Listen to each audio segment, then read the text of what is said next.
Salam sejahtera, anda sedang menyaksikan Niaga Awani bersama saya Nina Rozman. Seperti biasa jam ini kami akan bawakan pelbagai perkembangan terkini niaga dan ekonomi dari tempatan hingga ke antarabangsa untuk anda fahami lebih mendalam bagaimanakah lanskap ekonomi semasa ketika ini bersama ahli panel jemputan. Dan saya akan mulakan dengan laporan pertama di mana peranan dua kementerian iaitu Kementerian Peralihan Tenaga dan Daya Guna Awam serta Kementerian Sumber Asli dan Kelestarian Alam dapat menyediakan penyelesaian dalam memartabatkan kebolehpasaran tenaga hijau. Ketua Pegawai Inovasi Sols Energy Johnson Lam berpendapat kerajaan membuktikan komitmen besar berdepan cabaran peralihan tenaga di mana tenaga hijau merupakan satu penyelesaian krisis alam sekitar yang kian meruncing. Memandangkan kepentingan untuk memindahkan negara ke arah sumber yang lebih hijau seperti tenaga yang boleh bahauri lah, renewable energy kan. Now semua orang pun on this topic untuk mengurangkan pergantungan kepada bahan api fosil. Sebab sekarang dalam Malaysia ni kan hanya maybe 25% yang kita menggunakan tenaga solar ataupun renewable energy dan lebih daripada 70% adalah bahan api fosil. So itu satu inisiatif yang sangat penting kan. Beliau berkata demikian dalam program Agenda Awani pada Rabu. Tambah beliau, dua kementerian ini diharapkan dapat tampil memberi pelbagai insentif bagi menggalakkan pelaburan dalam industri teknologi hijau serta menyokong adaptasi teknologi ini oleh sektor berkenaan. Mengurangkan impak alam sekitar. Sebab kementerian baru ini boleh melihatkan komitmen untuk mengurangkan kesan negatif lah ke atas alam sekitar dan mengurangkan penggunaan sumber tenaga yang boleh mencemari lah. Ya. Sebab I think dalam negara kan Malaysia, ARENA iaitu International Renewable Energy Agency, target untuk Malaysia dan juga global adalah untuk mengurangkan 1.5 Celsius daripada global warming sebelum 2030.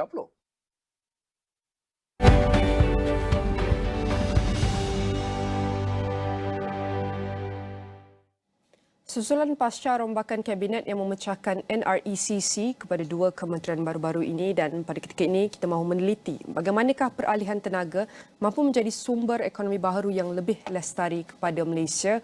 Sudah tentu kita mempersilakan tetamu kita yang bersedia di Google Meet, Pengarah Eksekutif Green Growth Asia Foundation, Datuk Dr. Mahathir Mohamad. Saya nak ucapkan terima kasih Datuk kerana sudi meluangkan masa bersama kami pada pagi ini. Pandangan Datuk pada ketika ini kepada keputusan PM untuk memecahkan NRECC, adakah ini satu langkah ke hadapan? Terima kasih Nina. Pertamanya saya mewakili Green Growth Asia Foundation ataupun GGF mengucapkan setinggi penghargaan kepada YB Nik Nazmi di atas pencapaian cemerlang beliau ketika merajui NRECC. Sebagaimana kita maklum, beliau telah berjaya antara lainnya melancarkan Pelan Hala Tuju Peralihan Tenaga Negara atau NETR, menyasarkan semula subsidi negara, liberalisasi tenaga solar dan juga memansuhkan larangan ekspor tenaga boleh baru. Nina, ini semuanya game changer. Berbalik kepada soalan tadi, saya kira rombakan kabinet dan pemisahan NRECC ini kepada dua kementerian adalah satu langkah ke hadapan, langkah yang proaktif dan juga manifestasi akan kepentingan sektor peralihan tenaga dan daya guna awam serta sumber asli dan alam sekitar. Gerak kerja dan tumpuan kedua-dua kementerian ini akan lebih saya rasa berfokus dan targeted. Dan melalui langkah-langkah ini, sektor-sektor di bawah dua kementerian ini akan dapat diperkasakan lagi dan diharap akan lebih proaktif dan cakna dalam mendepani isu-isu yang saya kira semakin mencabar, terutamanya melibatkan alam sekitar, sektor tenaga, air dan infrastruktur lestari. Seperti yang Datuk kongsikan, ini adalah game changer. Jadi bagaimana ini bakal memberi sumbangan kepada ekonomi baharu negara, terutama melibatkan peralihan tenaga? Saya sebenarnya berharap agar inisiatif-inisiatif yang telah diusahakan sebelum ni dapat diteruskan lagi dan ditambah baik, terutamanya dengan penglibatan yang lebih aktif dari pihak swasta, pihak korporat dalam menjayakan 10 inisiatif yang telah digariskan di bawah NETR. Kerjasama yang lebih intensif dengan industri berkaitan peralihan tenaga dan pakar saya kira dapat mempercepatkan lagi pengembangan dan adaptation teknologi tenaga bersih ini. Selain daripada itu, dengan iltizam dan fokus besar yang kita lihat meliputi dua kementerian yang penting, satu langkah berani yang diambil oleh Yang Amat Berhormat Perdana Menteri, diharapkan sesi libat urus yang lebih besar dapat dilaksanakan oleh kedua-dua buah kementerian agar pelaksanaan yang akan dapat dibuat nanti selari dengan plan-plan yang telah dirangka. Saya kira rakyat juga berharap agar kesinambungan segala plan dan dasar baru yang telah dirangka ni akan dapat diperkasakan lagi lah dengan jalinan usaha-sama antara kerajaan, swasta dan maupun universiti. Kita semua sedar bahawa kita kini berada dalam situasi climate emergency.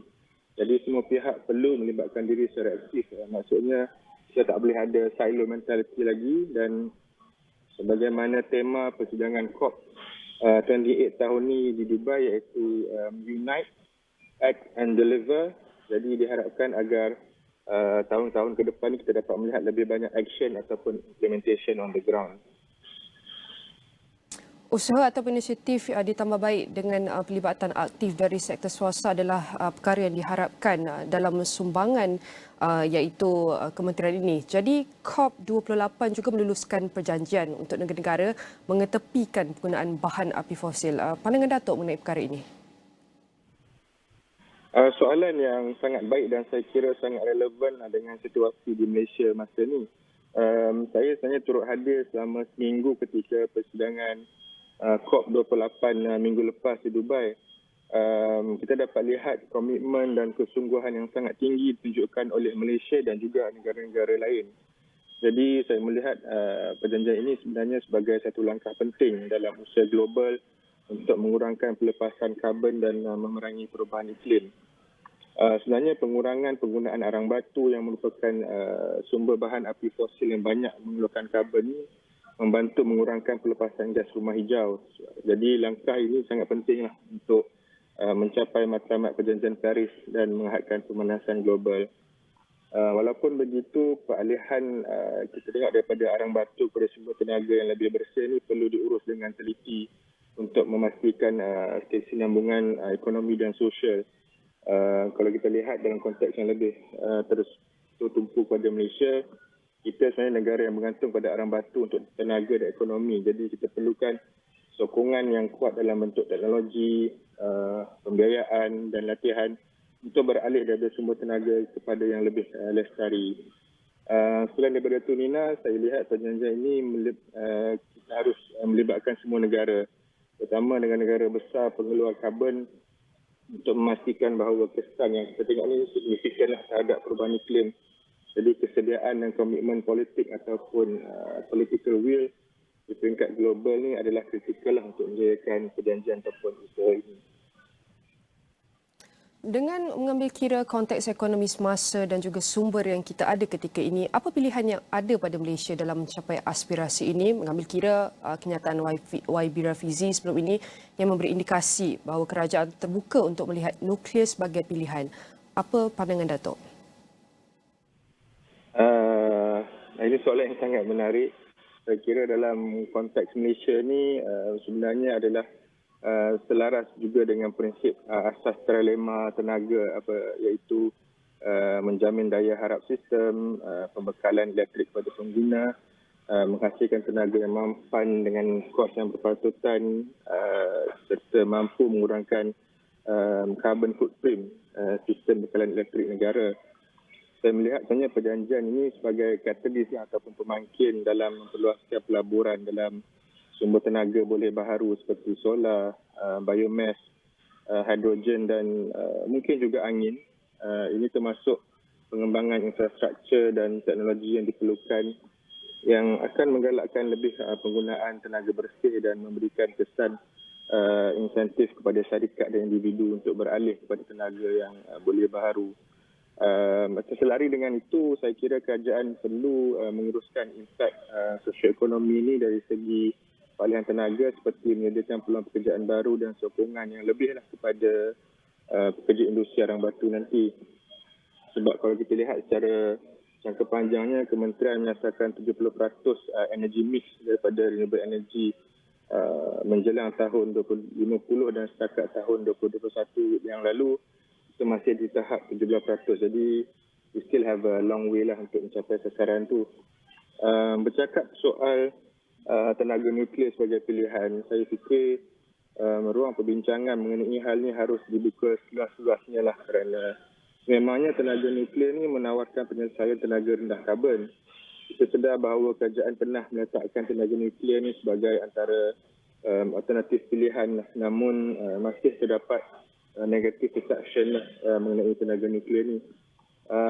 Saya kira mungkin Astro Awani pun boleh menganjurkan siri-siri perbincangan berkenaan hal ini supaya topik ini dapat menjadi lebih perbincangan mainstream. Dengan tu kesedaran awam tentang tenaga nuklear dan juga kepentingan tenaga ni boleh kita explore dan juga dapat dipertingkatkan lah. Saya melihat kerajaan mungkin boleh bekerjasama dengan negara-negara lain yang menggunakan tenaga nuklear dan juga organisasi antarabangsa lah untuk berkongsi pengetahuan, teknologi dan sumber. Akhirnya nanti hanya dengan mengambil pendekatan yang saya kira lebih komprehensif ni, Malaysia dapat bergerak menuju masa depan tenaga yang lebih lestari dan ultimately memainkan peranan penting lah dalam usaha global untuk mengatasi perubahan iklim nanti. Secara kesimpulan, kita berharap pengasingan kementerian ini dapat memacu ekonomi baharu dengan di peringkat tinggi menerusi peralihan tenaga serta memberi kesan yang signifikan dalam menjadikan Malaysia lebih lestari mengikut standard global. Sekali lagi saya ucapkan terima kasih Pengarah Eksekutif Green Growth Asia Foundation, Datuk Dr. Mahathir Mohamad, dan semua perkongsian ini akan kami rangkumkan dalam astroawani.com dan semua platform digital Astro Awani.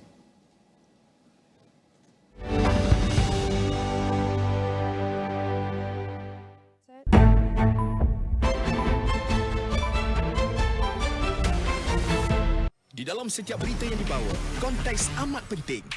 Cara kita mendapat berita kian berubah. Melalui media sosial maupun saluran digital yang lain serta kaca TV. Kami sentiasa membawakan yang tergempar dan terkini. Ini perkembangan yang baru kami terima. Berteraskan acuan verifikasi yang diamalkan supaya setiap fakta adalah sahih. Daripada analisis pelbagai sudut yang mendalam, laporan-laporan khas dan perbincangan yang membina negara. Inklusif, suara rakyat kami ajukan. Keseimbangan persepsi kami pastikan. Kerana setiap cerita mempunyai impak yang tersendiri dan perlu dibawa dengan penelitian yang terperinci. Pastikan Astro Awani menjadi pilihan anda tidak kira di mana sahaja anda berada. Saluran berita paling dipercayai di Malaysia. Nak stream My Famous Ex-Boyfriend tapi line internet slow? Jangan risau, berita baik untuk pelanggan Astro.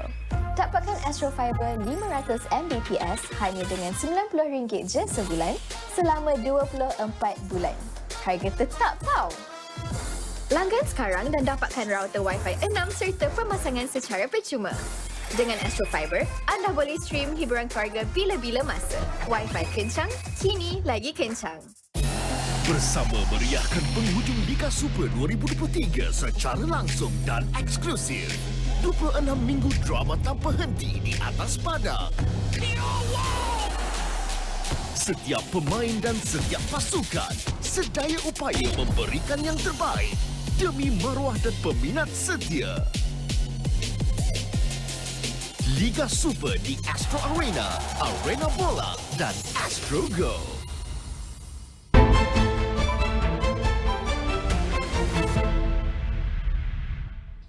Fortinet, the global cybersecurity leader driving the convergence of networking and security, has revealed the outcomes of a new survey conducted by IDC on the state of security operations SecOps in the Asia-Pacific regions.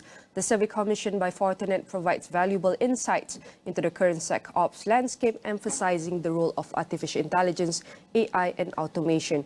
It explores various aspects, including prevalent security practice, attack frequency and impact, detection and response times, alert fatigue, the status and impact of automation in SecOps workflows, and challenges related to skill development within the SecOps domain. And joining me this morning to further dive deep into the finding is Country Manager of Fortinet Malaysia, Dixon Wu. I want to say thank you very much, Dixon, for joining us. It's fantastic to have you here. We're going to start with security threat. Sure. How about the landscape in Malaysia?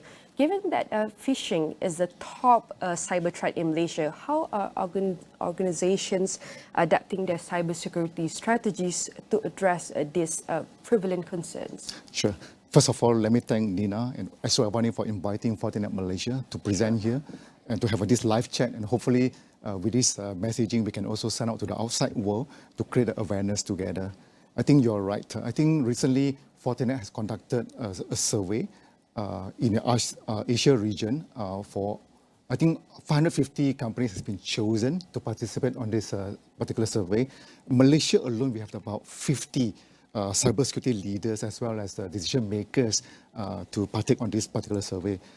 And the outcome of the survey, phishing, you're right, is actually the most top concern that the companies are facing right now, followed by ransomware. Just to share with you, phishing today actually is getting even more targeted, more advanced and more automated. And the delivery of phishing is through multi-channel. So the spear phishing is actually keep on ongoing there. Of course, all these are many contributing factors to all these phenomenon that are rising. First of all, I think it's a remote workforce that becoming a norm. If you can remember, a few years ago when we were down with pandemic, hopefully the pandemic won't come back again today. There are about 88% of the respondent feedback that remote workforce actually attributed to the insider threat. And this insider threat is something that, when people working outside, when they don't see face-to-face, that creates problem in the standpoint of their lacking of training, lacking of communication, and also lacking of care from the companies. But today, I came from the old school. I still like to go to office to have the touch point, seeing face-to-face. But the millennial nowadays, and also some of the people would like to now work, anywhere, at a from cafe, home, from home and all that, as long as they get the job done and with a sip of coffee, enjoying the aroma and all that. But this phenomenon actually exposing themselves when they have these unmanaged devices that connected to the office corporate data and all that. Somehow the attack surface become more and more. So this is one of the reasons why it constitutes to the high numbers of the phishing that are happening. And also insider threat can be some of the disgruntled employees when they don't go to the office very often. Maybe they feel that they are not belong to the company, and sometimes they are not happy and all that. They become like people say musuh dalam selimut. They can also expose some of the data. So these are some of the factors that contributed to that. With the surge in ransom incidents, what specific measures do organizations plan to implement to mitigate the risks associated with malware, phishing, the primary attacks vectors? That's right. I think cybersecurity is actually everybody's business. It's not only belongs to the cybersecurity team or rather the SecOps teams and all that. So the top management also need to give blessing, endorsement, and also enough investment into building up a ring fence and a robust cybersecurity posture.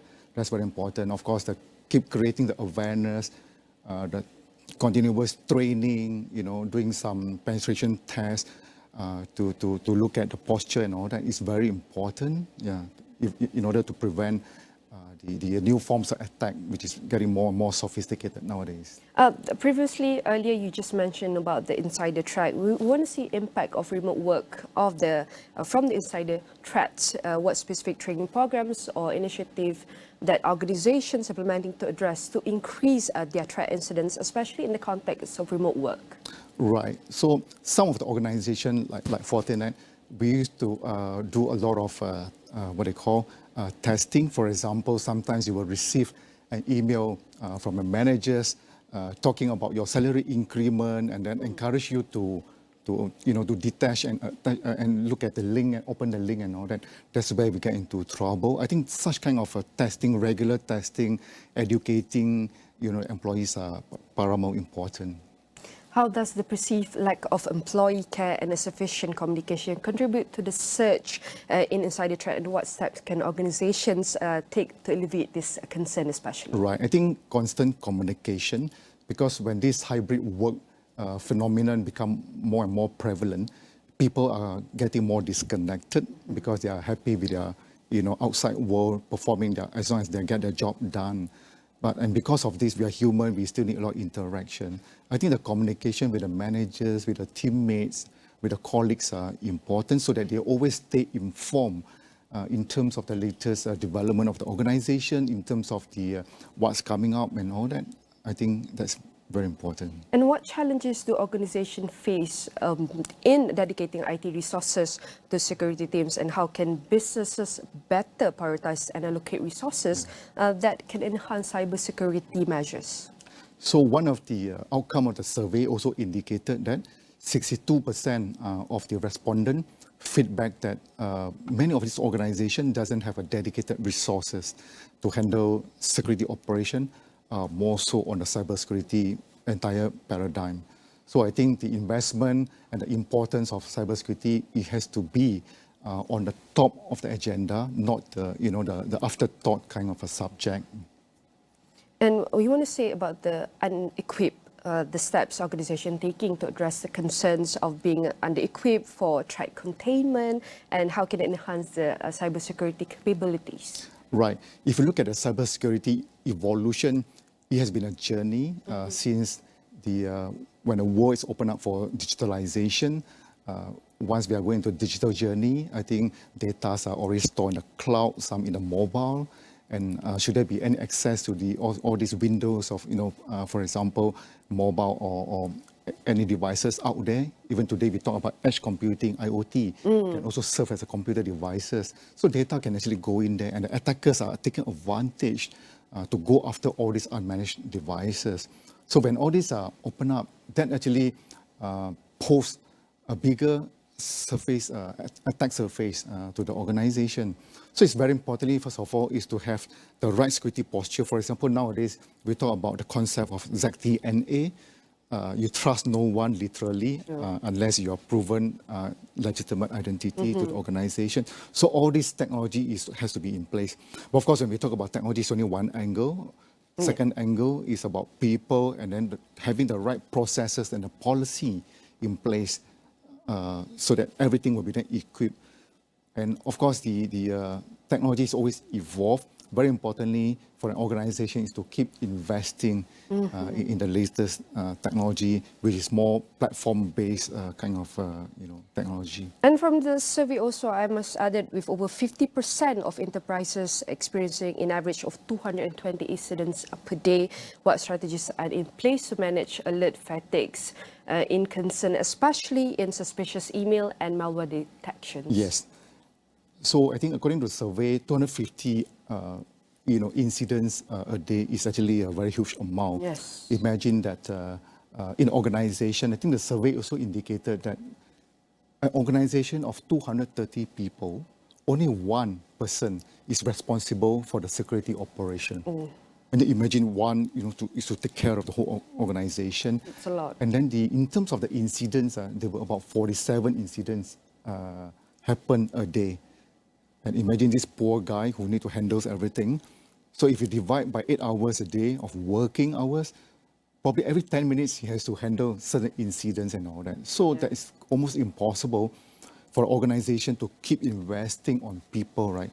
And looking at the economic headwind that we are facing at the moment. So one of the strategy to overcome that is to automate the security operation. So that's where AI come into play.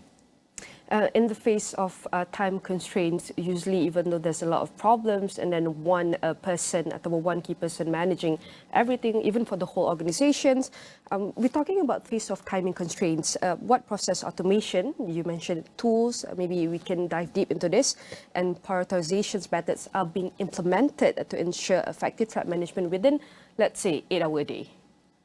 Yeah. Of course, AI is one of them, automation. So in Fortinet, recently we also worked with this third-party consultant called ESG, and also to collect some feedback on the before automation, implementing Fortinet AI solution versus after.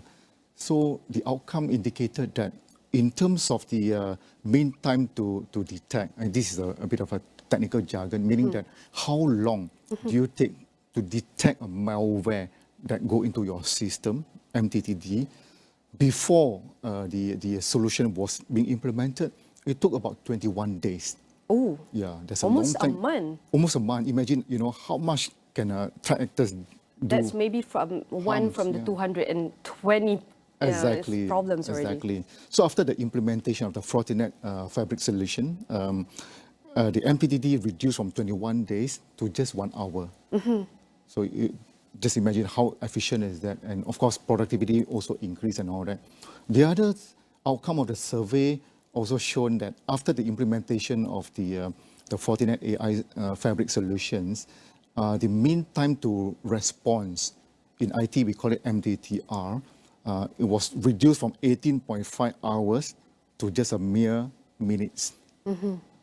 So the whole cycle from a detection, from the investigation, from the containment to that remediation and all that reduced tremendously.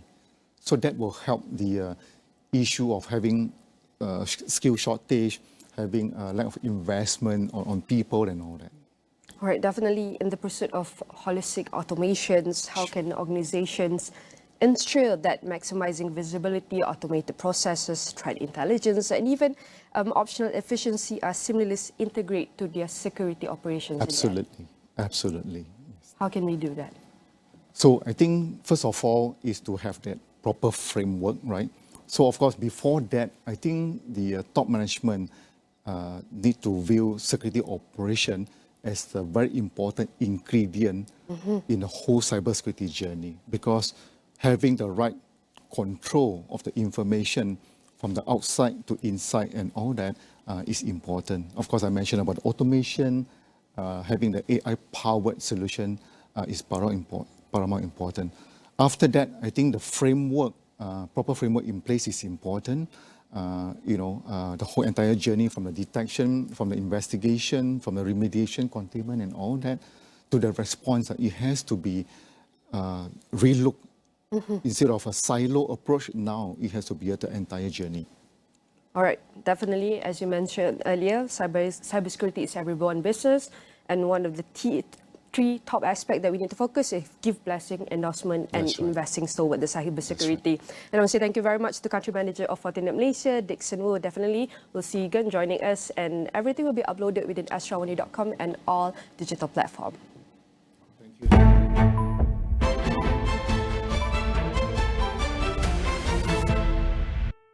Konflik Palestin-Israel memperlihatkan dunia zahir sokongan pada Hari Perpaduan Antarabangsa bersama rakyat Palestin. 3 jumlah negeri sudah pun terkesan akibat banjir, antaranya adalah Terengganu, Kelantan dan juga Selangor. Berkenaan dengan SPRM beku akaun NGO Aman Palestin penyelewengan dana RM70 juta ringgit. Berkenaan dengan penipuan pakej umrah, polis terima lebih 300 laporan yang melibatkan kerugian 14 juta ringgit.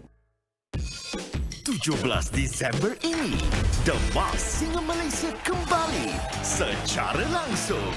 Alami keajaibannya disertai bintang-bintang misteri dan karakter-karakter melangkaui imajinasi. Penuh warna-warni menanti anda untuk diterokai. Siapa di sebalik topeng? The Mask Singer Malaysia musim keempat secara langsung di saluran-saluran berikut. Music hit terkini. Mereka bersedia sahut cabaran. Pada pendapat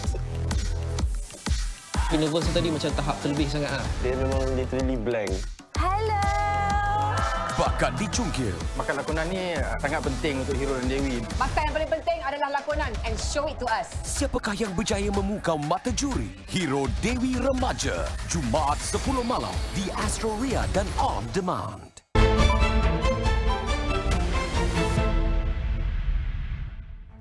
Baik, pelantikan Datuk Seri Amir Hamzah Azizan sebagai Menteri Kewangan II diharap dapat mempercepatkan tindak balas negara terhadap ekonomi global yang tidak menentu. menurut Persatuan Perusahaan Kecil dan Sederhana Malaysia Sementa. Pengurusi Sementa Datuk William Ng berkata pelantikan itu membantu Perdana Menteri Datuk Seri Anwar Ibrahim dalam melaksanakan hala tuju ekonomi dan dasar fiskalnya berdasarkan pengurangan defisit dan rasionalisasi subsidi. Beliau juga berpuas hati dengan pengekalan Tengku Datuk Seri Zafrul Tunku Abdul Aziz dan Liu Ching Tong dalam Kementerian Pelaburan, Perdagangan dan Industri untuk terus mempromosikan kemasukan pelaburan dan menyusun semula sektor perindustrian. Dan saya mempersilakan Presiden Persatuan Perusahaan Kecil dan Sederhana Sementa, Datuk William Ng. Saya nak ucapkan terima kasih Datuk kerana sudi meluangkan masa bersama kami. Datuk William, mungkin menunjukkan reaksi positif seperti yang dikatakan awal tadi. Bagaimana pembentukan Kabinet Anwar 2.0 ini dapat membantu pertumbuhan ekonomi khusus dalam memperkasakan PKS tempatan sekaligus meningkatkan kemasukan pelaburan? Ya, kalau kita lihat apa yang telah diumumkan dalam setahun ini, banyak sebenarnya ada konsep ekonomi madani dengan sasaran top 30 global economy, top 20 dalam global competitiveness dan sebagainya. Ini adalah sasaran dan hala tuju yang saya rasa cukup progresif. Kemudian kita lihat ada NETR, National Energy Transition Roadmap, pilihan tenaga kepada tenaga boleh diperbarui. Kita lihat ada NIMP, Plan Induk Industri Baru, dan juga baru-baru ini yang dibentangkan di Parlimen Kertas Putih, dasar gaji progresif ataupun progressive model. So jelas kerajaan ini mempunyai hala tuju yang saya rasa betul, yang progresif dan mungkin juga boleh dikatakan inovatif. Tapi rakyat dan juga sektor swasta, termasuk PKS specifically, mungkin kurang sabar walaupun cuma setahun. Jadi kami berharap pembentukan Kabinet Anwar 2.0 ini dapat mempercepatkan pelaksanaan inisiatif ekonomi yang telah pun diumumkan selama setahun lepas ini, dan mungkin lebih pentingnya membantu rakyat dan juga sektor swasta termasuk PKS untuk memahami dan menyokong program-program tersebut. Baik, apa antara pendekatan awal atau strategi Datuk yang akan diambil oleh Kabinet baru untuk mengatasi cabaran ekonomi yang dihadapi oleh PKS dan memastikan kestabilan dalam sektor perniagaan? Ya, cabaran utama yang dihadapi oleh PKS masih sama. Pertama, kos input yang tinggi. Sebagai pengguna kita banyak komplain lah kan, harga ayam naik, harga telur ayam naik, harga beras naik dan sebagainya. Tapi kita perlu ingat, kos yang naik ini bukan terhad kepada pengguna. Kos input ataupun bahan mentah kepada peniaga termasuk PKS juga naik secara mendadak kebelakangan ini. Dan untuk PKS, dia bukan kos bahan mentah sahaja yang naik. Kita lihat kos elektrik, kos internet, sewa kedai, kos penghantaran, parcel ataupun logistik, semuanya naik. Jadi Kabinet baru ini perlu mengambil kira kesan sebarang dasar baru termasuk seperti yang saya katakan tadi, progressive wage model, pengurangan subsidi dan sebagainya, tidak membebankan PKS kita.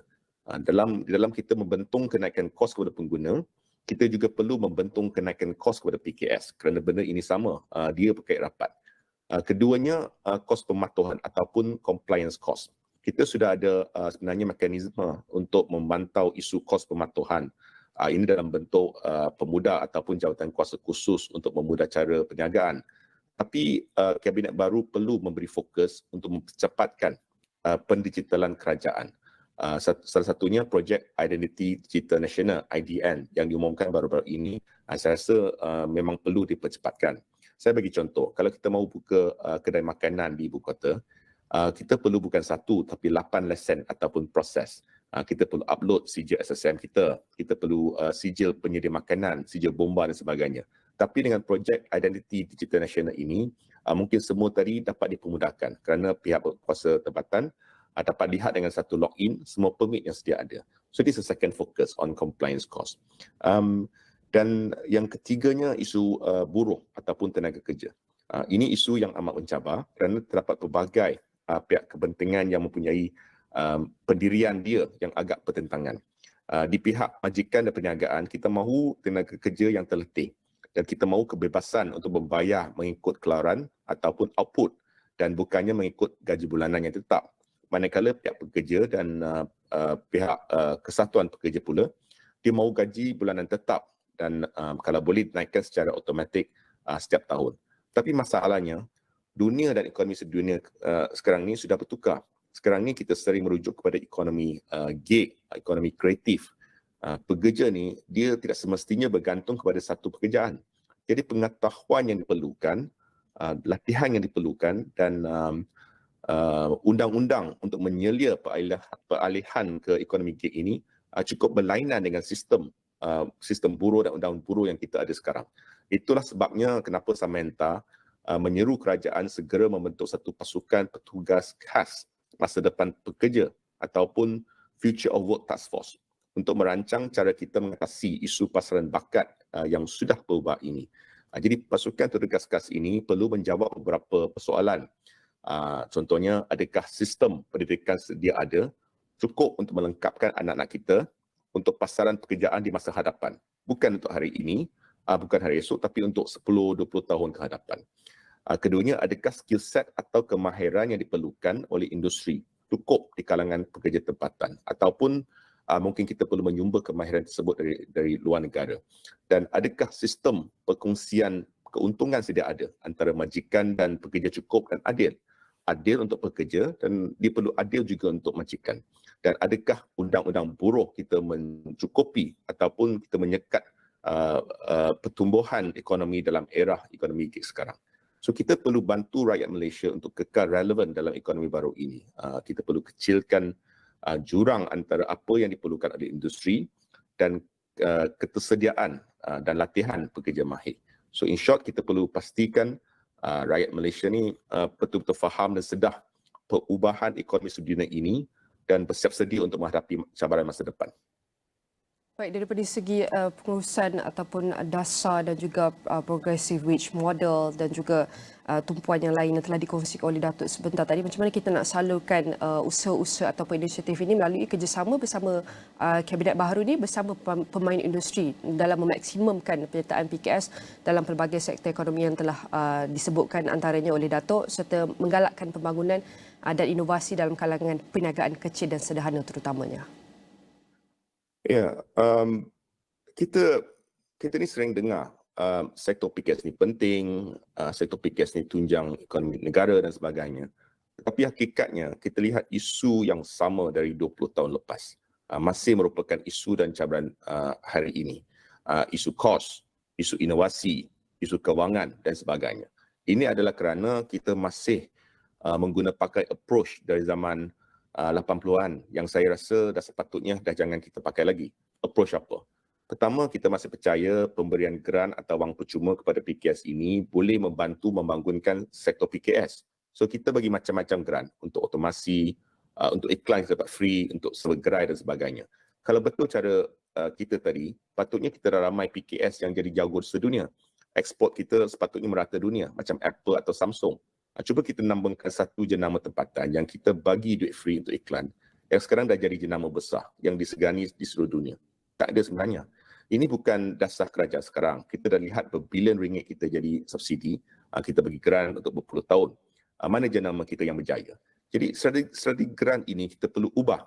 Dalam bahasa Inggeris, kita ada pepatah. If a man a fish, you feed him for the day. Teach a man to fish, you feed him for the lifetime, kan? Jadi salah satu adalah kita fikir keusahawanan ini adalah kejaya dan boleh diajar. Keusahawanan ini sebenarnya bukan kejaya dan tidak boleh diajar. Kalau keusahawanan ini boleh diajar, maka sepatutnya kita sudah ada berpuluh syarikat unicorn. Jadi pada saya kerajaan ataupun Kabinet baru ini perlu memperkenalkan industri baru. Kita perlu bawa masuk pelabur asing dalam industri bernilai tinggi. Kita tingkatkan peluang kejayaan dalam sektor bernilai tinggi, sektor teknologi contohnya, sektor E&E dan sebagainya. Dan bukannya menggunakan keusahawanan sebagai ganti sementara kerana rakyat tak ada kerja yang membayar gaji mencukupi. Tak boleh. Patutnya kita fokus untuk menginsentifkan perniagaan untuk melabur dalam R&D, dalam penjenamaan, branding secara kreatif untuk meningkatkan produktiviti kita dan bukannya untuk dapat duit grant seperti yang saya katakan tadi semata-mata. Jadi saya berharap Kabinet baru ini dapat berfikirlah out of the box bagaimana menghasilkan PKS yang berdikari, yang berdaya saing dan juga berdaya tahan dan pada masa yang sama membina industri baru yang bernilai tinggi dan yang dapat dipertahankan oleh pemain tempatan ataupun defensible industry.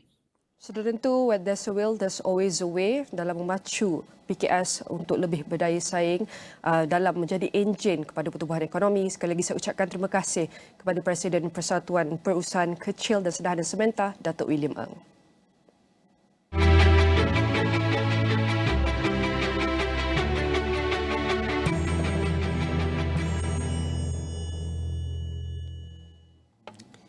Industri pemengasaan industri animasi di negara ini menerusi usaha sama pelbagai pihak perlu dilaksanakan secara serius bagi memenuhi keperluan dan kehendak industri dari semasa ke semasa. Pengarah urusan Crave TV Tun, Khairi Ibrahim berkata, kepesatan pembangunan teknologi digital memerlukan lebih ramai tenaga mahir dengan kolaborasi antara pemain industri serta kolej dan institusi pengajian tinggi. Menurut Khairi, beberapa negara maju termasuk Amerika Syarikat dan Jepun boleh dijadikan panduan dalam menempani cabaran industri berkenaan. Of course ada beberapa kelemahan lagi kalau nak difikirkan dari sudut kemahiran teknologi jika di-compare dengan apa yang ada di barat dan di Jepun. Tapi di situ kita boleh kita ada pelatih-pelatih yang profesional daripada setiap syarikat. Dan pelajar ini walaupun kita nampak kelemahan-kelemahan di kolej, bila diserapkan dalam industri, di situ akan kita latih kembali, tapi tidak bermula daripada kosong lah, sebab mereka dah ada base knowledge daripada setiap kolej. Jadi saya rasa perkembangan ekonomi untuk Malaysia itu sendiri, kita boleh nampak apa yang datang daripada MDEX. Gabungan daripada antara usaha MDEX itu sendiri memberi geran kepada bidang animasi. Maksudnya kita dah boleh nampak kejayaan animasi sebelum ni dan kita berterusan untuk hasilkan animasi yang seterusnya untuk Malaysia. Menurutnya, penghasilan karya tempatan perlu mengambil kira hala tuju serta kebolehpasaran tanpa mengabaikan elemen budaya Malaysia dan Nusantara. Macam seperti saya pernah terlibat dengan filem animasi pertama Malaysia, Silat Legenda, tapi itu hampir pada tahun 1999 dan sampai sekarang masih lagi ada penonton-penonton yang mencari cerita tu, di mana nak cari cerita tu. Dan kita memang perlukan cerita yang berkisah memang hikayat rakyat dan juga sejarah ni, kerana pada saya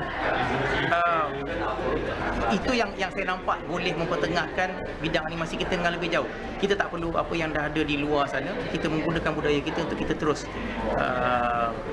menuju ke arah yang lebih baik, tapi menggunakan medium animasi itu sendiri, tak kisah antara 2D ataupun 3D.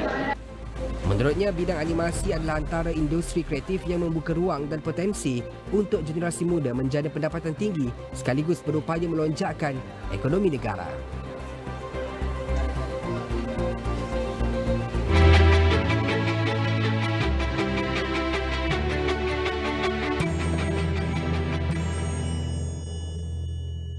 Baik, kita teruskan dengan perkembangan ringgit di mana ditutup rendah berbanding mata dolar Amerika Syarikat pada Rabu ketika peserta pasaran menunggu hasil mesyuarat jawatan kuasa pasaran terbuka Persekutuan FOMC negara maju itu yang dijadual diadakan malam Selasa, kata penganalisis. Dan pada 6 petang, ringgit susut ke paras 4.7035 atau 7085 berbanding dolar Amerika Syarikat daripada 4.6830 atau 6855 pada Selasa. Dan mari kita lihat bagaimanakah prestasi ringgit setakat pagi ini untuk kita teliti berada pada paras 4.66.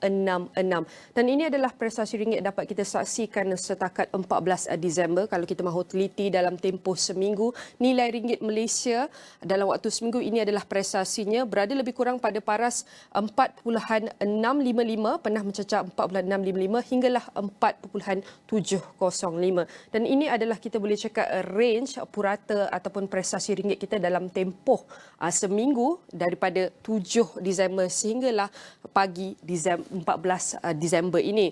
Dan kalau kita lihat, kita mahu mengakhiri bulan Disember dan juga tahun 2023 untuk kita lihat secara ringkas prestasi ringgit dalam masa hampir setahun bulan 2023, kita dapat lihat trend konsisten yang meningkat ini menunjukkan ringgit kita menunjukkan trend berlemah sepanjang tahun ini. Kalau anda teliti, yang paling baik ringgit kita berada lebih kurang pada bulan Februari 2023. Namun bermula daripada sini kita dapat lihat trend penyusutan apabila graf ini meningkat menunjukkan ringgit Malaysia semakin lemah sehinggalah mencapai tahap pagi ini pada 4.66. Dan kita akan beralih kepada perkembangan bursa Malaysia yang ditutup dalam julat positif. Berikutan belian lewat selepas mencatatkan dagangan tidak menentu sepanjang hari Rabu, kata peniaga. Pada 5 petang, FTSE Bursa Malaysia KLCI meningkat 0.92 mata kepada 1448.04 daripada 1447.12 pada Selasa. Dan setakat jam 9.32 pagi ini, kita dapat saksikan prestasi Bursa Malaysia berada pada paras 1452.35 pada pagi ini, bersamaan 0.30%, iaitu peningkatan kepada 4.40. Dan kalau kita nak lihat bagaimanakah prestasi FBM KLCI kita dalam tempoh 5 hari bermula daripada Jumaat lepas sehinggalah pagi Khamis ini, untuk kita lihat prestasinya berada lebih kurang pada paras hari Jumaat sehingga Selasa. Prestasi Bursa Malaysia kita berada pada paras 1440 sehinggalah 1445, dan apabila masuk hari Selasa minggu ini, kita dapat lihat prestasi Bursa Malaysia kita meningkat sedikit dan konstan. Kita dapat saksikan terus meningkat sehingga paras yang terkini melebihi 1450, dan ini adalah prestasi Bursa Malaysia yang dapat kita saksikan setakat 5 hari, dan pada pagi ini berada pada paras 1453.34. Dan izinkan saya berbahasa Inggeris untuk bawakan perkembangan seterusnya. The Federal Reserve held interest rates steady on Wednesday and signaled in new economic projection that the historic tightening of US monetary policy engineered over the last 2 years is at end, and lower borrowing costs are coming in 2024. Stocks rallied and Treasury yields fell sharply after the Dow jumped to a record high close above 37,000 points. Broader indexes also rose. The S&P 500 climbed 1.4% and the Nasdaq Composite also added 1.4%. Wall Street has been mostly charging higher since October, largely on hopes that cuts to interest rates are on the way. Rate cuts can be seen relax pressure on the economy by lowering borrowing costs, and they can choose prices for all kinds of investment.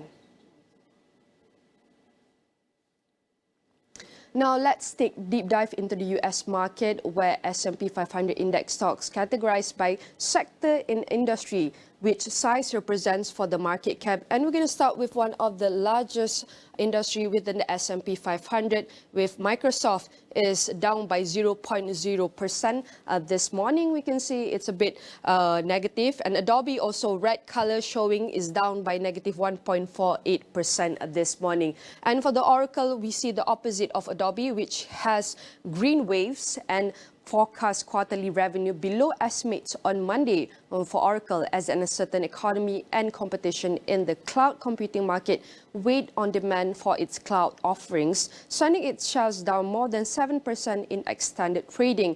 Sticky inflation and high borrowing costs have forced firms to cut back on expenditure, hurting companies like Oracle that depends on enterprise spending. In October, Google parent Alphabet also reported the slowest growth in its cloud division in at least 11 quarters, raising concerns over demand. A big drag on results might have been from the center business Oracle acquired last year, as well as continued sluggish enterprise spending, according to Jill Luria, a research analyst at D.A. Davidson. For the current quarter, Oracle forecasts revenue growth, including Senel, to be in the range of 6% until 8%, the midpoint of which is below analysts' average estimate for growth of about 7.6%, and this is according to LSG data. And for Apple, we can see is up this morning. We can see a bit green wave. Apple is up by 1.67%, and Apple has offered to let rivals access its tap-and-go mobile payments system used for mobile wallets. 3 people familiar with the matter said a move that could settle EU antitrust charges and stave off a possible hefty fine. The EU competition enforcers last year charged Apple with curbing rivals' access to its tap-and-go technology, near-field communication, NFC, making it difficult for them to develop rival services on Apple devices. The group said it will work with academics, policymakers and companies on digital openness and how this can be achieved in Europe through the implementation of Digital Markets Act, DMA, and in future EU regulatory framework developments. The DMA requires gatekeepers, tech giants that control access to their platform to allow third parties to interoperate with the gatekeepers' own services and allow their businesses user to promote their offer and conclude contracts and the customer outside the gatekeepers platform. And for Nvidia, under the semiconductor sector, is up by 0.90%. For Google, is also up by 0.25%. And Meta is also up as of this morning to 0.16%. And for the internet retail sectors, Amazon this morning is up by 0.92%, and Tesla for the automation is also up by 0.96%. As you can see, if you zoom out the S&P 500, we can see a big green wave, and that's some of the update for the US market as of this morning. Keep tuning with Niaga Awani as we bring you the latest trends and regional markets insight every morning. Let's take a short break with us, and we'll be right back.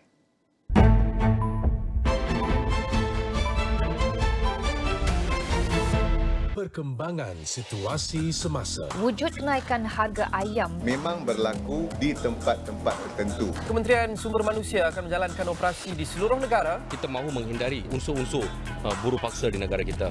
Berkenaan aspek kawasannya di TikTok Shop. Rumuskan dan kita kumpulkan apa tindakan pihak kerajaan. Sudah tahu salah namun tetap berdegil. Hamba boleh tengok semua channel Astro. Astro First pun ada. Hanya di Awani 745.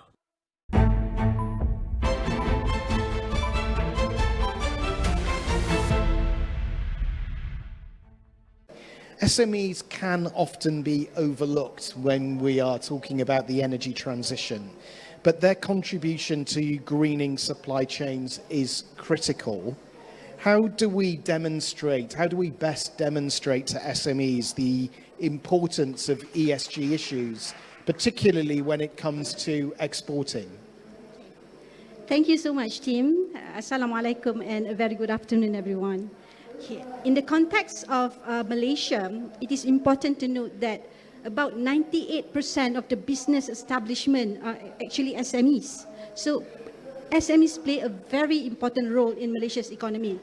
Please allow me to share some of the important figures. In terms of exports, the SMEs are contributing about 11.7% of the nation's total export in 2021. And also, we talk about manufacturing sector. It is a very important sector for Malaysia, being the second largest contributor to nation's GDP at 24.2% and 84% to total exports in year 2022. And in terms of the SME export contribution for the manufacturing sector, it accounts for about 76.6%. It is also important to note that Malaysia is actually a small trading nation. Okay, as such, you can see now Malaysia's major trading partners are introducing measures pertaining to sustainability. EU, one of our major trading partner, has recently introduced the CBAM, Cross-Border Adjustment Mechanism, which has started to be implemented from 1st October 2023. It's in a transitional phase. So we can see that based on the our Central Bank of Malaysia, the CBAM could affect up to 57% of Malaysia's export to the EU by 2026 if our domestic manufacture fail to comply with CBAM's requirements. So basically, the government recently launched two very important documents, which is the New Industrial Master Plan 2030 and also the ISG framework. It was launched in both in September.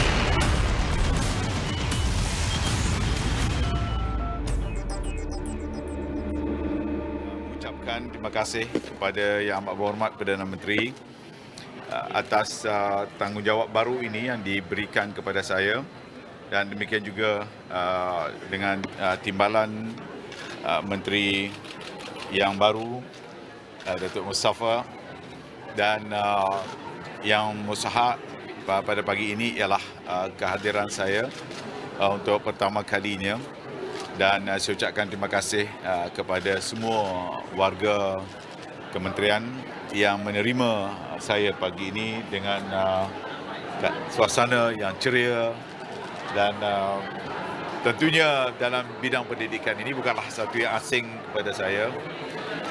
Berdasarkan sedikit sebanyak pengalaman yang ada ketika mana berada di menara pengajian tinggi dan insya-Allah dengan tanggungjawab yang diberikan oleh Yang Amat Berhormat Perdana Menteri di bawah kerajaan Madani ini, saya akan melakukan yang terbaik bersama dengan pasukan. Kerana saya sahaja tentunya tidak mampu untuk melaksanakan misi besar Dasar Pendidikan Tinggi Negara yang telah pun disusun, yang telah pun digariskan, dan sebagai pelanjut penerus kepada dasar yang telah digagaskan ini, saya akan melaksanakan bersama dengan timbalan saya dengan tim yang baik yang ada di kementerian ini untuk menjadikan Malaysia berada di persada antarabangsa dengan dasar pendidikan yang baik, memenuhi tuntutan semasa, dalam masa yang sama menyeimbangkan dari segi pembangunan material dan moral serta kerohanian dalam konteks pendidikan yang lebih mantap untuk negara dan masa depan kita. Tuan Sri, semalam Perdana Menteri semasa mesyuarat Kabinet yang pertama susulan pasca rombakan ada memberi macam peringatan dan amanat sikit supaya no honeymoon, kerja berpasukan. Ya, itulah yang ditegaskan oleh Yang Amat Berhormat Perdana Menteri. Selama ini pun dalam jawatan saya sebagai Menteri Luar, kita juga bekerja secara berpasukan, bukan hanya dalam konteks kementerian tetapi juga antara kementerian. Ada hal-hal yang berkaitan dengan tugas-tugasan tertentu, bidang tertentu yang memerlukan kebersamaan dalam konteks antara kementerian ini. Yang ini sangat mustahil, apatah lagi dalam konteks pendidikan tinggi yang sangat luas konsepnya, di universiti-universiti yang ada, universiti awam, universiti swasta, dan demikianlah juga dalam konteks TVET, politeknik dan sebagainya. Okay, fokus utama dekat ni, fokus awal. Fokus awal tentunya saya perlu bersama untuk memahami secara mendalam tentang perkara-perkara yang berkaitan dengan dasar pendidikan tinggi negara. Walaupun saya mungkin sedikit sebanyak memahaminya secara luaran, sama ada dalam konteks perbincangan di peringkat kabinet dan lainnya, tetapi yang paling besar ialah untuk benar-benar menghadam, memahami dan juga bagaimana untuk melaksanakan dasar-dasar yang ada itu. Jadi dalam arti kata yang lain, saya bukan berada di sini untuk meletakkan sesuatu yang baru, kerana kita berada dalam konteks kerajaan yang sama. Dato' Sri Khalid telah pun meletakkan landasan yang baik sepanjang setahun beliau menjawat jawatan sebagai Menteri Pendidikan Tinggi, dan tentunya saya yang berada di sini pada hari ini akan meneruskan agenda-agenda yang telah pun digagaskan secara bersama. Tuan, dalam sidang media pengumuman rombakan Kabinet kemarin hari Selasa, Perdana Menteri secara spesifik menyebut antara Kementerian Pendidikan Tinggi, dalam bidang pendidikan tinggi, Wisma TLN dan juga pendidikan yang lain perlukan perubahan. Bagaimana pandangan Tuan? Ia memerlukan apa yang disebutkan oleh Yang Amat Berhormat Perdana Menteri. Dalam ucapan Yang Amat Berhormat Perdana Menteri ketika mana beliau ingin menyebut perubahan-perubahan kabinet yang ada itu, alhamdulillah Yang Amat Berhormat Perdana Menteri telah pun menyebut bahawa Kementerian Luar Negeri telah pun berada di persada antarabangsanya semula. Dan lantaran itu, seperti yang beliau umumkan, saya diberikan tanggungjawab baru pula untuk berada di Kementerian Pengajian Tinggi ini. Dan ini tidak bermakna bahawa menteri yang ada sebelum ini tidak melaksanakan tugas mereka.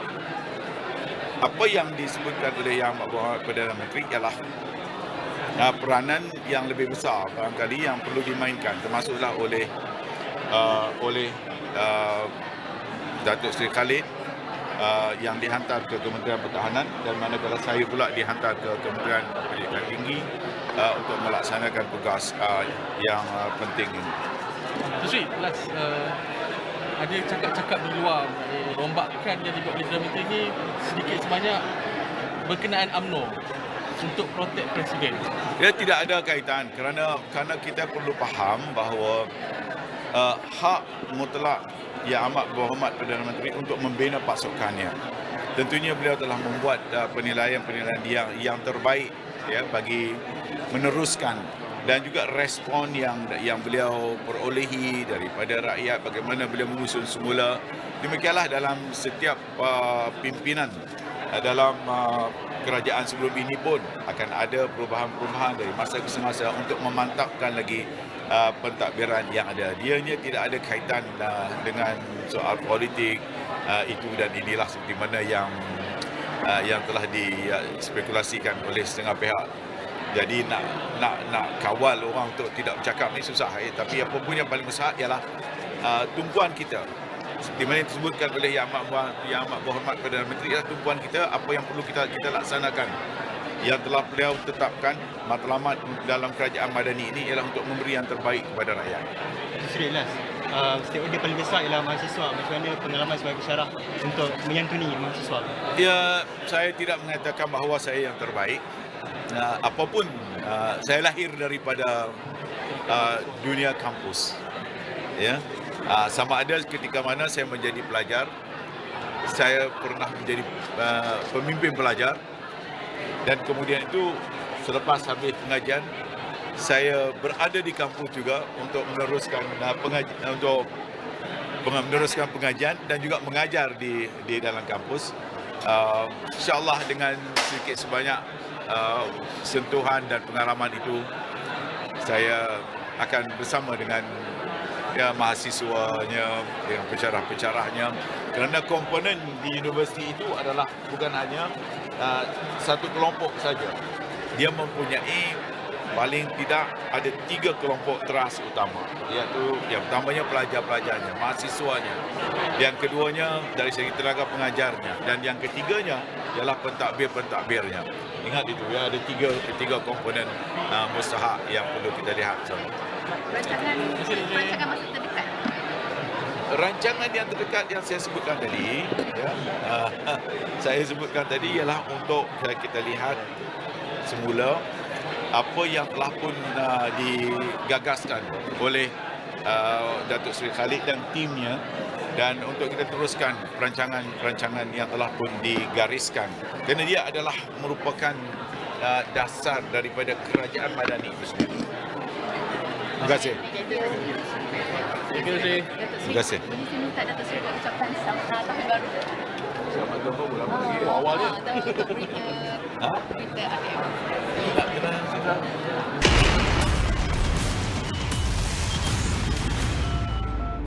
Lelaki ada 4 kota.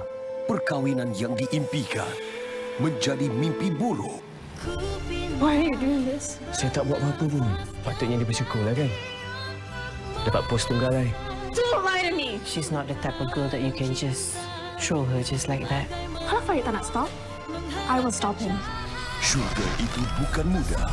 Isnin hingga Khamis, 10 malam di Astro Ria dan On Demand.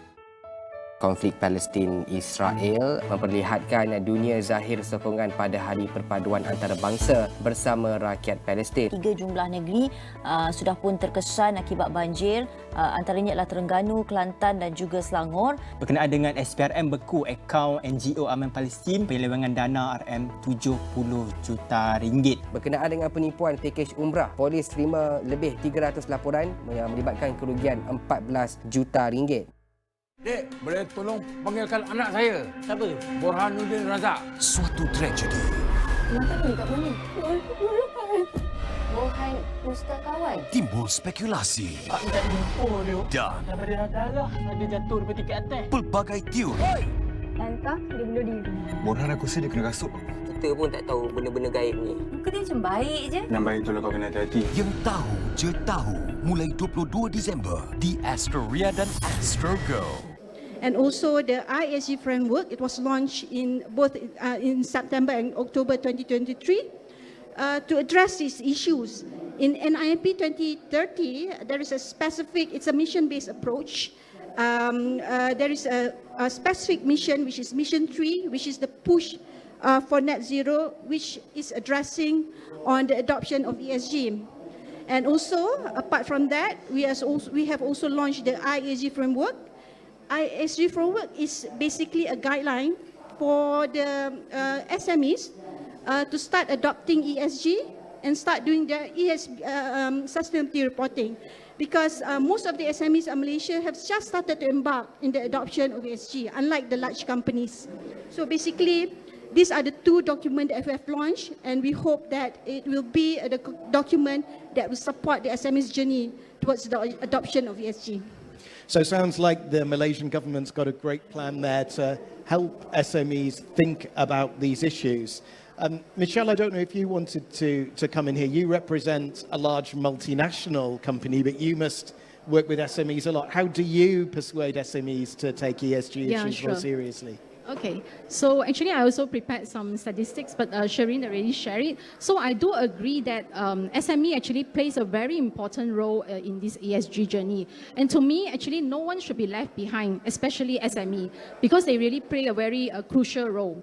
And, for Nestle, maybe I will just quote some example.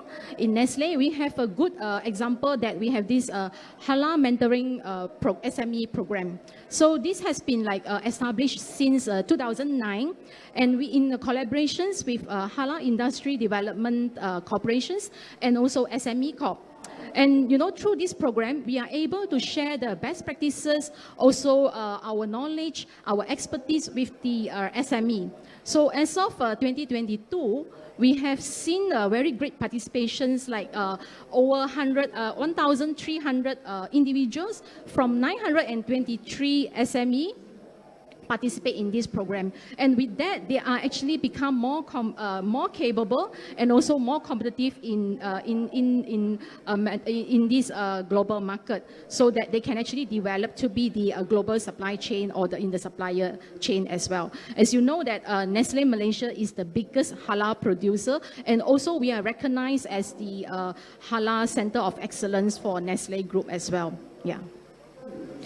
Thank you. So if we zoom out a little bit now, Max, I might come to you next.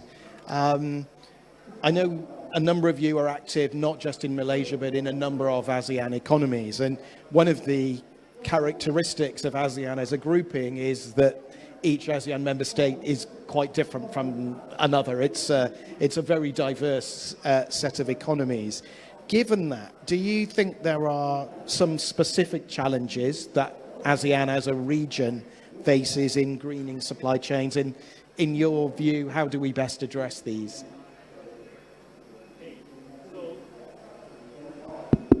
You hit the nail on the head when you mentioned that ASEAN is not a homogeneous group of countries. So I think based on, we have economic diversity, you have Singapore, which is way ahead and more service oriented, and then you have Malaysia. We are developing, we are quite advanced in some aspect of ESG, and then you have Indonesia, etc., still starting journey. So everybody is different point of the journey, but let's focus more on the developing side, Singapore side, because they are more service-based company. But when you look at ASEAN country, SME make up the majority of the businesses anyway. And when it comes to the challenges, I think I will break it into three parts. The financial constraint, that's the first one. The second one is education and awareness. And then the third one is the complexity of the supply chain. So when you talk about financial constraint, smaller businesses, like when we were in Indonesia, we talked to the banks there, etc. They said the SME there, not that they couldn't care less, but there are a lot of things that is on their top of the list. ESG is last. And also for a country like Indonesia, they are not, the regulation is not in place as of now. For example, the listed company there do not need to report their carbon emission, etc. So as a result, the SME is not as active when it comes to ESG reporting. And then, of course, when it comes to Malaysia, for example, the listed company need to do it. And majority of listed company scope 3, I mean, carbon emission comes from scope 3. So company like Nestle, etc., has taken the initiative to start asking their supplier to do this. Same thing as in Thailand as well. For example, we talked to the large auto manufacturer in Thailand, and they are asking the SME there to start not just reporting, but managing their carbon emissions. So I think the challenges here is, if I oversimplify it, the awareness, the financial constraint, and the complexity. But I think the common denominator to solve this is a program that with government support, a program with, you need the education, you need the tool, easy to use tool. I mean, there's a lot of frameworks around right now that companies are asked to report to, but those frameworks come with 100 pages of explanation. When you're SME, you do not have a chief sustainability officer to start going through 100 pages of stuff of what I need to report. Like, you just don't have it. So we need a digital tool to help the company. And generative AI, etc., are great tools to help companies do all that. And then after you do all that, you need to make sure that the SME benefit from it. So they benefit from it either from financial incentive, and which Bank Negara, the Central Bank of Malaysia, is doing very, very well with the low carbon transition facility. It's a subsidized loan to help company get started. So for a company that's in financial constraint, this is a great program to do it. So I think, education, tools, and then the financial incentive. That's how we see it. Great. And Shireen, you set out just a few minutes ago all the great things Malaysia is doing to help SMEs decarbonize or help support them in decarbonizing supply chains. Do you think that approach could work more broadly across ASEAN as a region? And is there scope for cooperation between ASEAN member states on these issues, do you think? Yeah, Tim, I think, yes, there are plenty of room for collaboration among the ASEAN countries. Basically, in general, some of the major challenges that we have identified involving the adoption of ESG among ASEAN countries are quite similar, which is mainly the lack of awareness or the importance and the need of companies to adopt ESG, difficulty in understanding and managing and quantifying ESG risk, because ESG is quite a complicated subject. It involves many sectors, it covers many areas. And training and adoption of technology and digital platform are also additional costs to SMEs. SMEs has very limited resources. And there is also the mixed bag of competing standards out there.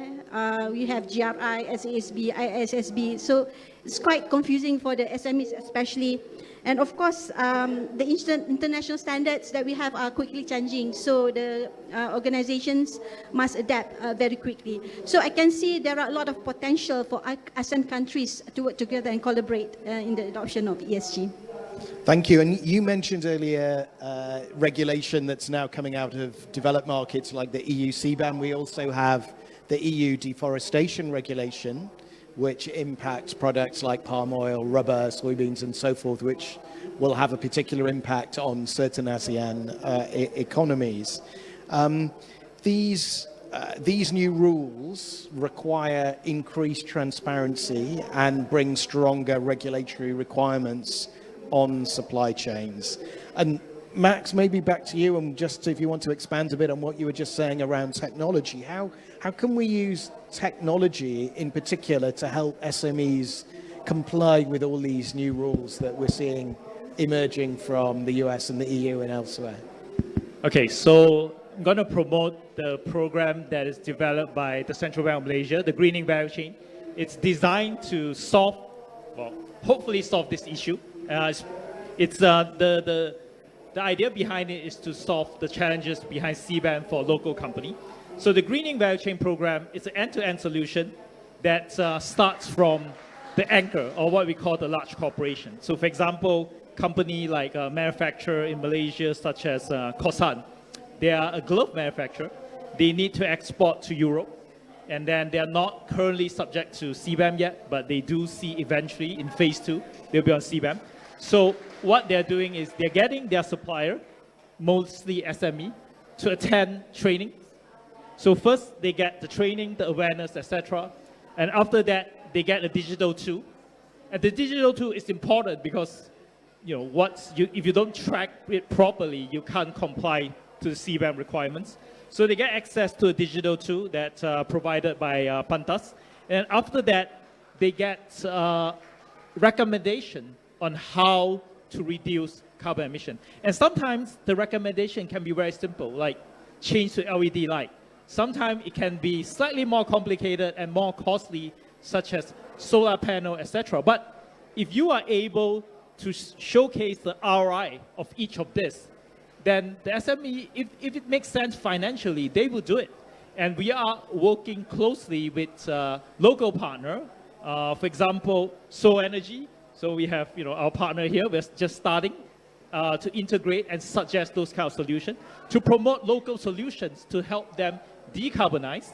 And then lastly, work closely with the banks to provide the relevant financing. So it's the end-to-end education, tool, tracking, solution to decarbonize, and lastly, financing.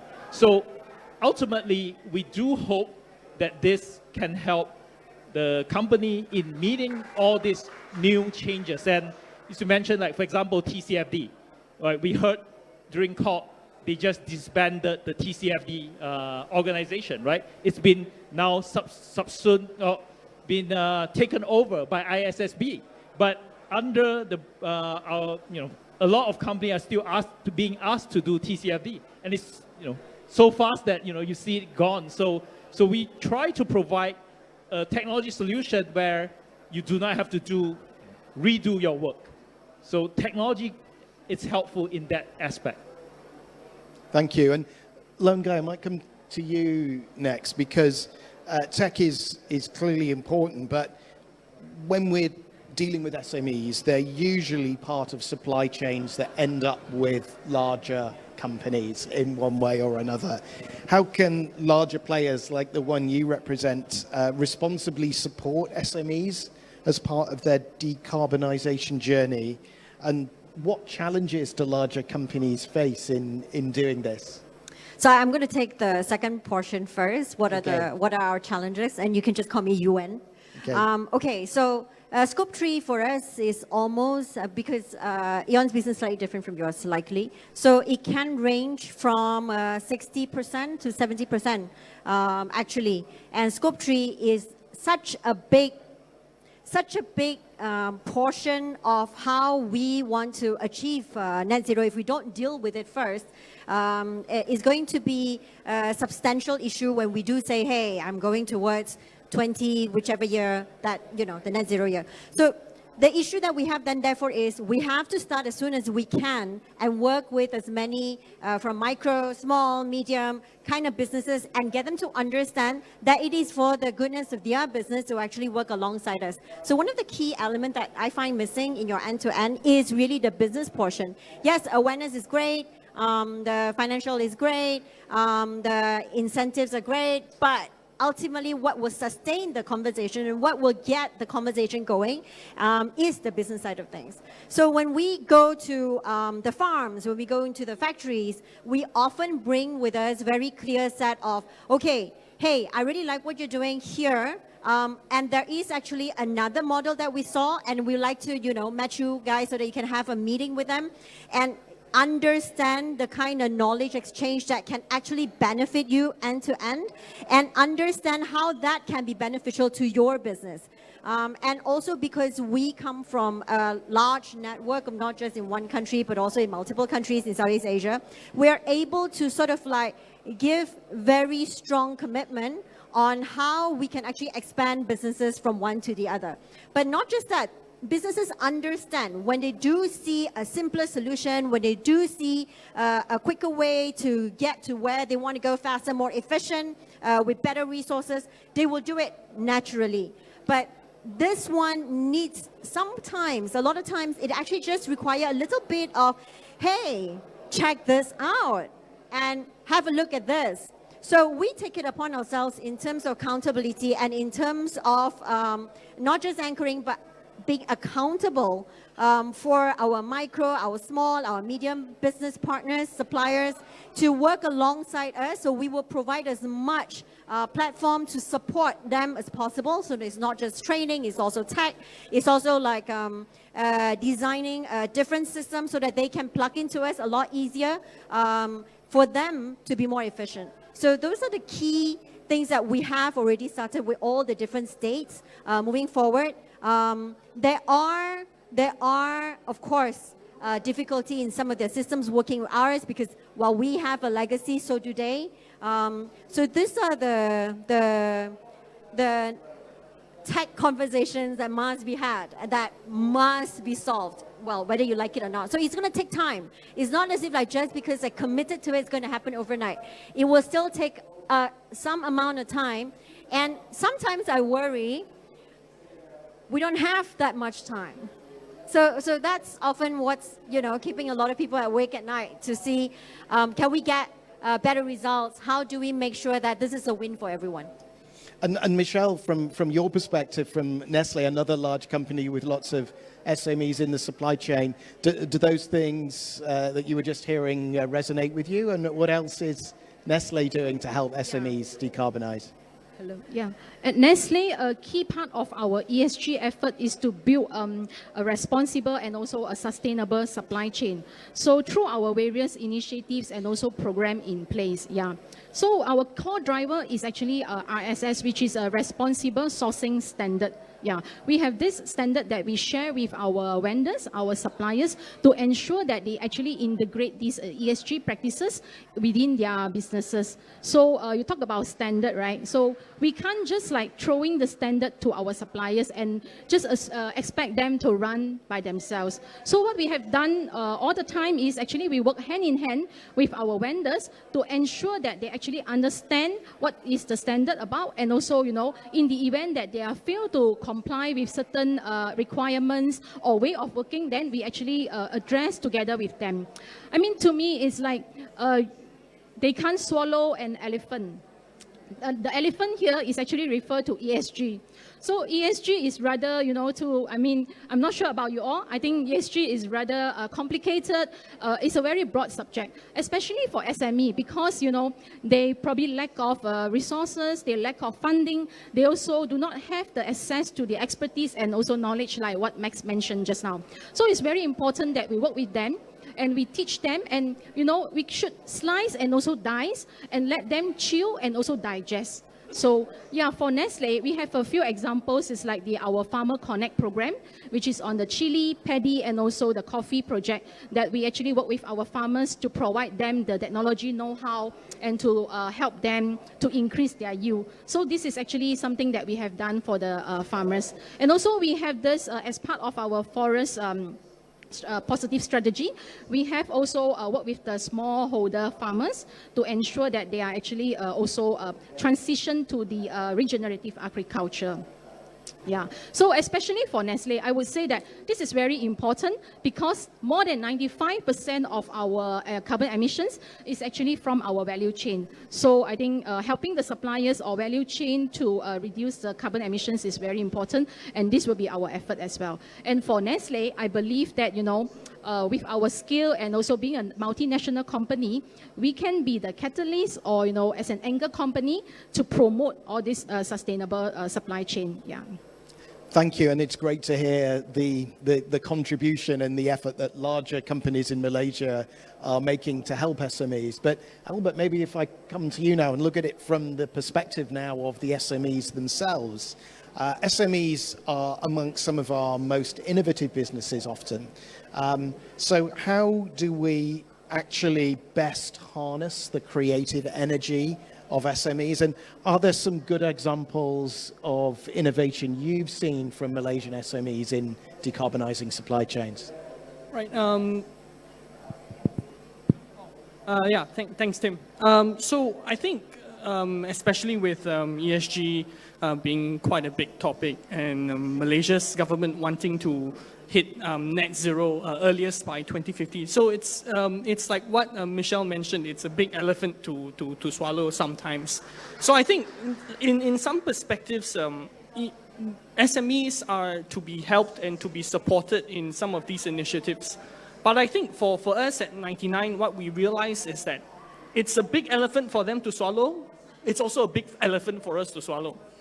So in some of those cases, we need to chop it down to smaller pieces, and we need to see, okay, some of these things, it's better for SMEs or startups that have that knowledge capability, that have that logistic capability to really process. So one example that we have is, especially when it comes to waste management. So in any grocer, including ourselves or even Aeon, we have a lot of waste.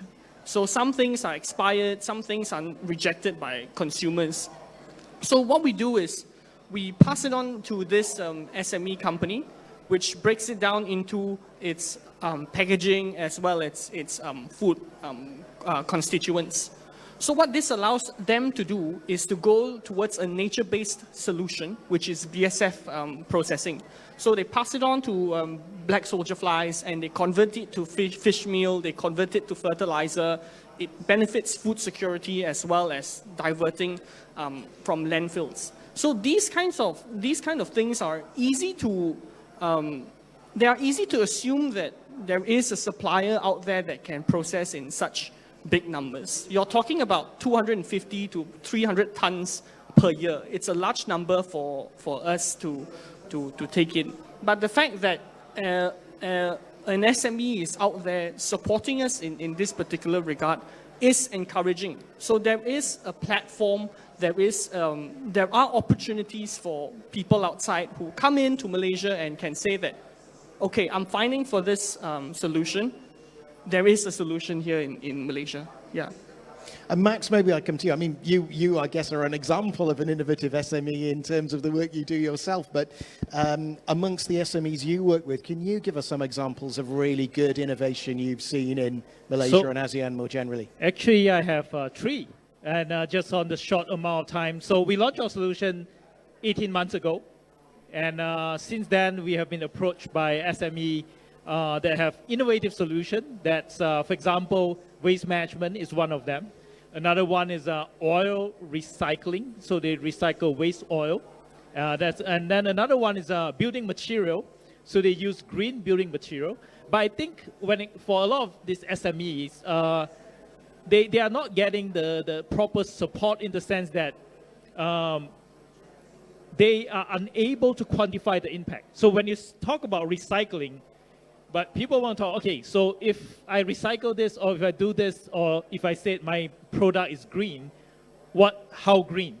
So a lot of time they say, oh, we recycle, hence it's green. But when we want to export or sell this kind of product, the buyers or people like large company will question like, hey, it's great, but how do you prove it?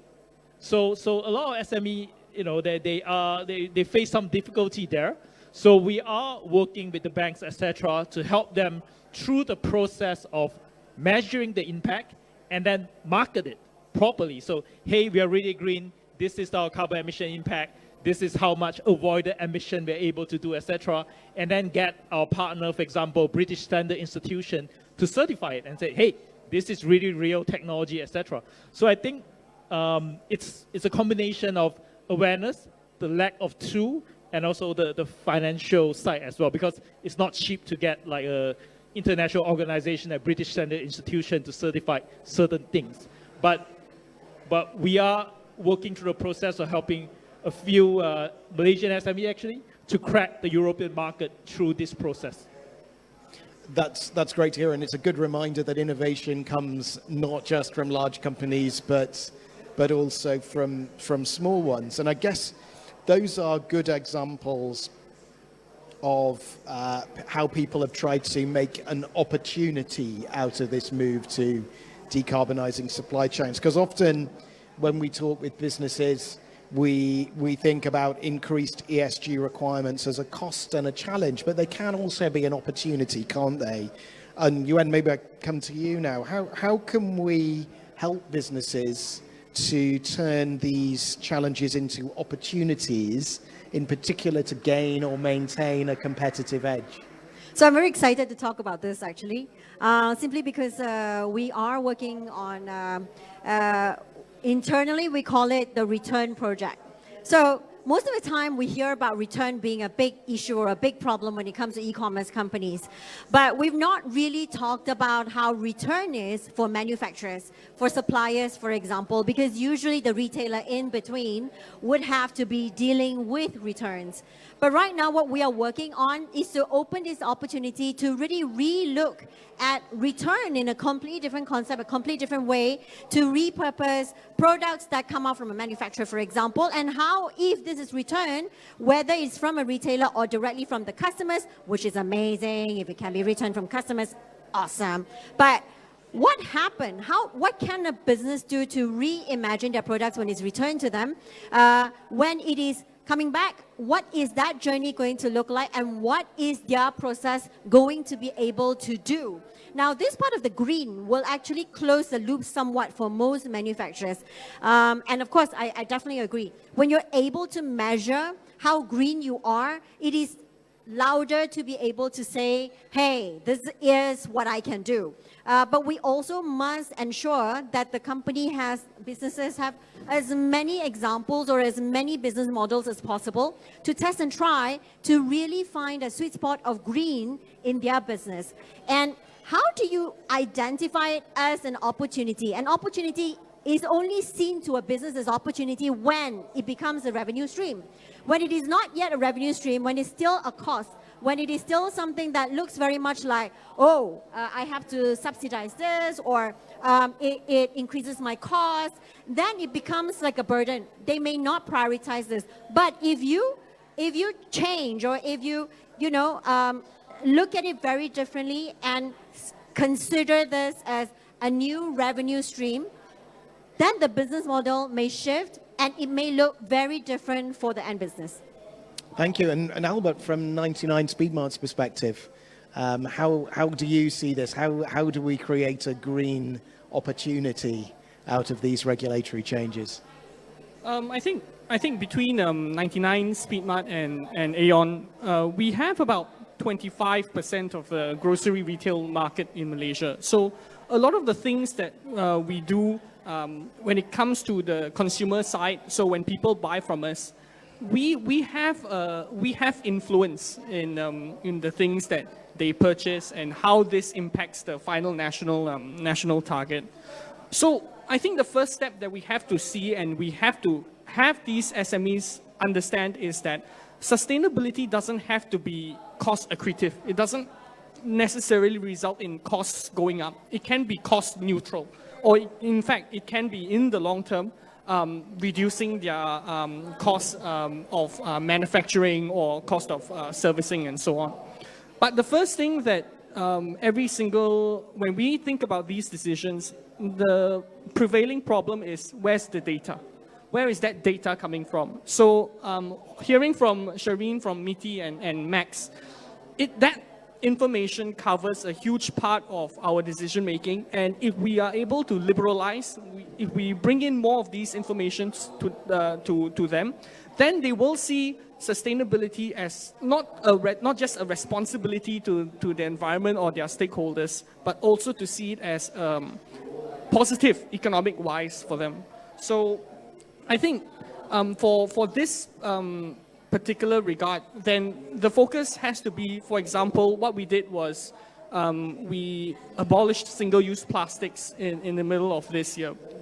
So the goal for us was to close up some leakages. So there are some leakages going towards, we're supposed to collect this fund goes to the local government. But we've been noticing that there are leakages, so some of those money isn't coming in. But we have changed to a fully recyclable, reusable bag, only 2 ringgit. They use it, they can exchange it with us once broken, anytime, no additional fee charged. So at the beginning, we thought that it was going to cost us more. But at the end, it costed us the exact same amount as single-use plastics. So the benefit of which is we reduced about 65,000 tons of carbon emissions, but consumers are still coming into our outlets. Consumers are still spending the same way they have, just that they don't use plastic now. And that was something you did on a voluntary basis. There wasn't a government regulation forcing you to do that, no?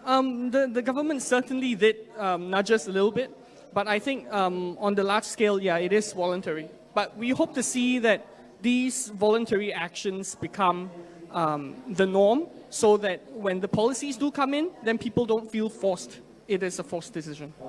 I think that's a really, really good point. But despite these great opportunities we've been discussing, often greening supply chains does involve significant cost. And cost is something that SMEs often have a challenge in meeting. Shireen, maybe I could come to you first and then the others. How can governments, firstly, and then financial institutions best support SMEs in dealing with the costs involved in greening supply chains? Of course, the financial assistance is definitely a very important component in adoption of ESG. And under the budget 2024, the government has allocated an initial fund of Ringgit Malaysia 200 million to implement programs and initiatives plan. This would include the tax deduction of up to Ringgit Malaysia 50,000 for each year of assessment, which will be given to companies on ESG-related expenditure, such as doing their sustainability reporting, doing their carbon footprint calculation, and also the financial institution are to provide about RM 200 billion financing to encourage the low carbon economy transition. And also under our Central Bank of Malaysia, Bank Negara Malaysia, they have introduced the low carbon transition facility in 2022 to support the SMEs in adopting sustainable and low carbon practices, whereby under the LCTF, participating banks will match the 1 billion LCTF provided by the central bank with Ringgit Malaysia 1 billion of their own funds. So the governments are taking steps to assist the SMEs in addressing the financial constraints.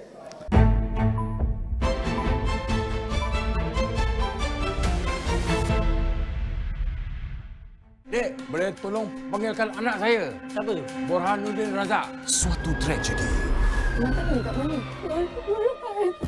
Burhan pustakawan. Timbul spekulasi. Tak lupa dia. Dan Dah berdarah-darah. Ada jatuh daripada tingkat atas. pelbagai teori. Entah, dia bunuh diri. Borhan aku rasa dia kena rasuk. Kita pun tak tahu benda-benda gaib ni. Muka dia macam baik je. Yang baik itulah kau kena hati-hati. Yang tahu je tahu. Mulai 22 Disember di Astro Ria dan Astro Go.